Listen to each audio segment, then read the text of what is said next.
ટેકરામાં વાવાઝોડાનો કહેર, વૃક્ષ ધરાશાયી થતા લાપતા બનેલા મુકેશ કુમારનો મૃતદેહ 3 દિવસ બાદ મળી આવ્યો। સુરત શહેરના મોટા ટેકરા વિસ્તારમાં તાજેતરમાં ફૂંકાયેલા ભયાનક વાવાઝોડા દરમિયાન એક અત્યંત કરુણ દુર્ઘટના સર્જાઈ છે, જેમાં વૃક્ષ ધરાશાયી થતા એક યુવકનું કમકમાટીભર્યું મોત નીપજ્યું છે। ગત 19મી તારીખે જ્યારે શહેરમાં ભારે પવન સાથે વાવાઝોડું ત્રાટક્યું હતું, તે સમયે મુકેશ કુમાર યાદવ નામનો યુવક આ કુદરતી કહેરનો ભોગ બન્યો હતો। તોફાન શાંત થયા બાદ પણ મુકેશ કુમાર પોતાના ઘરે પરત ન ફરતા ચિંતિત પરિવારજનોએ શોધખોળ આરંભી હતી અને તેમની પત્ની દ્વારા ઈચ્છાપુર પોલીસ મથકમાં ગુમ થયાની સત્તાવાર નોંધ કરવામાં આવી હતી। પરિવાર અને પોલીસની સઘન શોધખોળના અંતે 22મી તારીખની સવારે મુકેશ કુમારનો મૃતદેહ મળી આવતા પરિવાર પર આભ તૂટી પડ્યું હતું। કાનૂની પ્રક્રિયાના ભાગરૂપે મૃતદેહને સુરત સિવિલ હોસ્પિટલ ખાતે શબ પરીક્ષણ અર્થે ખસેડવામાં આવ્યો હતો, જે શોકાતુર પરિવારજનો પણ ઉપસ્થિત રહ્યા હતા। પરિવારનો મુખ્ય આધારસ્તંભ અકાળે મૃત્યુ પામતા મુકેશ કુમારના પત્ની અને તેમનો 7 વર્ષનો માસૂમ પુત્ર સાવ નિરાધાર બની ગયા છે। આ હૃદયદ્રાવક ઘટનાને પગલે સમગ્ર મોરા ટેકરા વિસ્તારમાં ભારે શોક અને રેરાટી વ્યાપી ગઈ છે।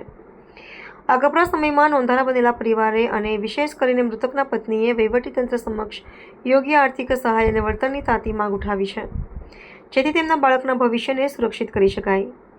ઉલ્લેખનીય છે કે આ વાવાઝોડાના પ્રકોપના કારણે મોરા ટેકરા અને આસપાસના વિસ્તારોમાં અનેક સ્થળોએ વૃક્ષો મૂળમાંથી ઉખડી જવાના બનાવો બન્યા હતા, જેનાથી વ્યાપક નુકસાન નોંધાયું છે। કુદરતી આપત્તિમાં થયેલા જાનમાલના નુકસાનને પગલે સ્થાનિક રહીશોમાં ભયનો માહોલ જોવા મળી રહ્યો છે, તેમજ સ્થાનિક પ્રશાસન પાસે નાગરિકોની સુરક્ષા અને સત્વરે રાહત કામગીરી પહોંચાડવાની માંગ કરવામાં આવી રહી છે। वगैरह वगैरह कुछ तो नहीं हुआ। मैंने 3 थाने में रिपोर्ट दर्ज करवाई, 3 थाने में मैंने रिपोर्ट दर्ज करवाई।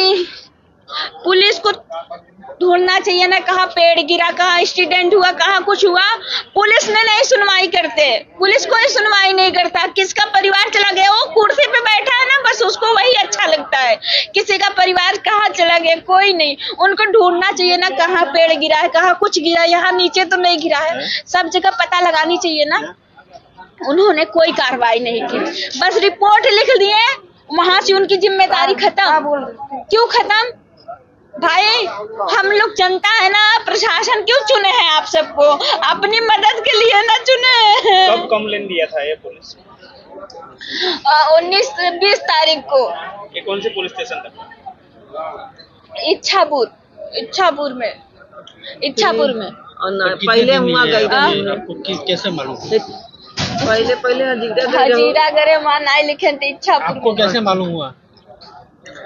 मेरे को जब सुबह ड्यूटी से नहीं आया ना, तो मैं घबराने लगी। कंपनी बताओ। हाँ, कंपनी जब कंपनी से नहीं आया ना, तो मैं घबराने लगी। रोज 20 मिनट वो इंसान लेट हो जाता था तो मुझे फोन कर देता था कि मैं लेट आऊंगा 20 मिनट, तो मेरे को फोन करते थे। मैं सोचा आज 1 घंटा लेट हो गया। रास्ते में भी होते ना, आपसे मोबाइल मांग लेते किसी से।